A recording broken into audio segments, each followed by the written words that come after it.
Imagine your code could practically organize itself, becoming easier to update and expand, almost like magic. What if some foundational C concepts you already know could unlock a completely different, more powerful way to build software? Get ready to discover how C++ doesn't just add features but fundamentally shifts your mindset, making your code exponentially more robust and scalable. So, yes, we are talking about the new feature which is introduced in C++ programming, that is object oriented programming. So, what is object oriented programming feature which is in C++?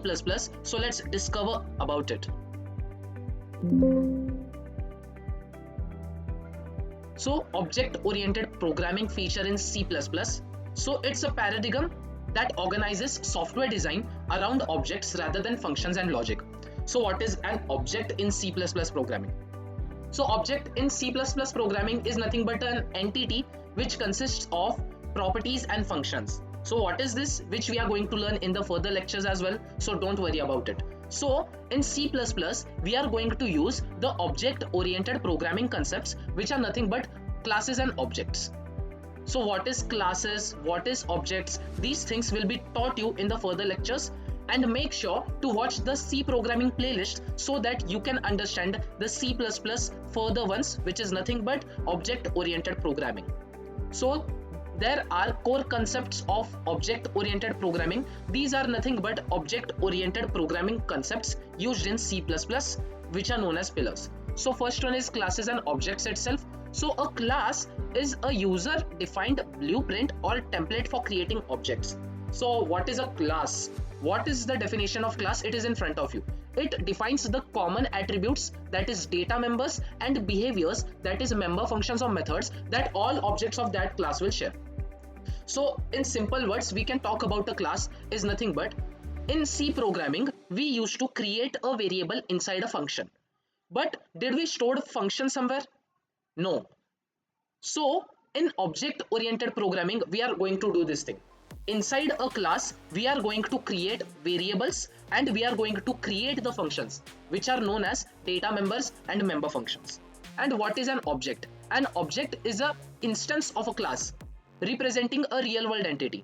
So in simple terms, I can say to you, it is nothing but a class is a user defined data type, and an object is a variable which is of data type class. So to use the variables and functions of a class, we need to create the object of the class. Same as structures. If you haven't watched the video of structures in C programming, then make sure to watch it so that you can understand what I'm trying to say you.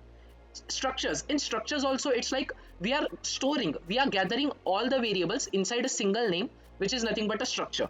To access the structure members, what we do, we create a structure variable, which is nothing but a variable which is of data type structure. And what is a structure? A structure is also a user defined data type. Same goes in classes and objects, where class is a user defined data type which consists of variables, that is known as data members, and functions, that is member functions. And object is the variable which is of data type class. So example is in front of you. So for example, car would be a class and a specific Toyota Corolla is an object of that class. As we all know, car will be the class because each and every four-wheeler is a car itself, and Toyota Corolla is an object because it has some features added. It has some things which other cars don't have, but all the cars have some common details within itself. Next comes with encapsulation. So encapsulation is nothing but it is a mechanism of wrapping data. Wrapping data is nothing but attributes, which is also known as variables, and the functions which are known as member functions that operate on that data on a single unit, that is a class. It involves data hiding feature. So you know about data hiding. So in class, what we are going to do, we are going to show only the details to the user which are useful to him, and the other private details will be stored inside the class. That is nothing but data hiding itself, where sensitive data is declared private, right? Let's talk about an ATM machine. ATM machine's code is written in C++ programming language itself. So your account number, your account details, your let's say your money which is stored inside your bank account is all nothing but inside a private thing, that is data hiding. It does not show any details, it is hidden inside the class itself. So it enhances security and integrity, right? The data which we hide, it is nothing but a secure data and which is integrated. Access is controlled through public methods, that is getters and setters, which will be taught you in the further lectures. Next one is abstraction. Abstraction is about hiding the complex implementation details and only showing the essential features or relevant information to the user. Think about a car. When we use an accelerator, what is happening? It is increasing the speed of the car. But what is the mechanism of that accelerator? What is the code? What is the things happening behind the accelerator when we are accelerating it? That is nothing but all about abstraction. In simple words, inside class, inside the functions, what is going on, we don't know, right? So that is all about abstractions. It means that showing only the essential information to the user itself. Next one is inheritance. This is the most important concept which we are going to learn. This allow a new class, that is derived or child class, to inherit properties and behavior from an existing class, that is base or parent class. So what they are trying to say will be taught you in the further videos. So make sure to like and subscribe to my channel for more further videos as well. And don't worry about C++ programming. I am here to teach you each and every concept in a very simple manner. And the last one is polymorphism, which is the last pillar. Poly means many, morph means forms. So polymorphism is nothing but many forms which we are going to learn in C++ programming. So there are two types of polymorphism which we are going to learn. First one is compile time polymorphism and second one is runtime polymorphism. So these topics are going to be covered in C++ programming in our further tutorial videos. So polymorphism allows a single function or operator to behave differently in various contexts depending on the type of data or object being used. So these things will be explained to you in the further videos, so don't worry about it. So what are the advantages of OOP in C++ programming? So it helps us in modularity and reusability. As we know about a function, once we write a function, all we need is nothing but to call that function. It means that once a function is created, it can be reused again and again and again. So modularity and reusability is about that. Next one is easier maintenance and debugging. So as we all know, we are going to divide a complex project into smaller classes and objects, which will make us easier to maintain as well as to debug the errors.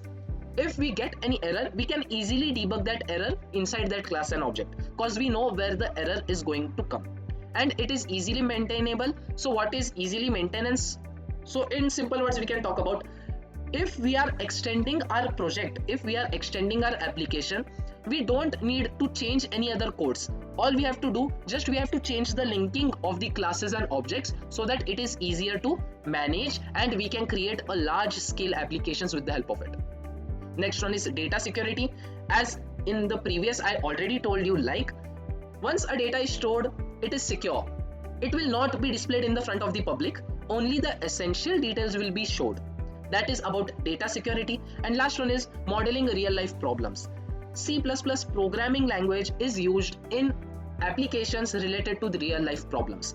For example, as I mentioned earlier, banking management system, the ATM machine code is written with the help of C++ language. So there are many management systems such as library management system, let's say ticket counting system, let's say banking management system, as I already mentioned. It is also used in game development as well. So it is very important and it is used in real world problems. So this is all about C++ programming related to object-oriented programming, which is used in C++.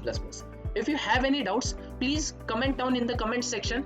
If you want any doubts cleared, please let me know in the comment section below. Make sure to like and subscribe to my channel for more programming concepts. We will let you know everything about it. So thank you.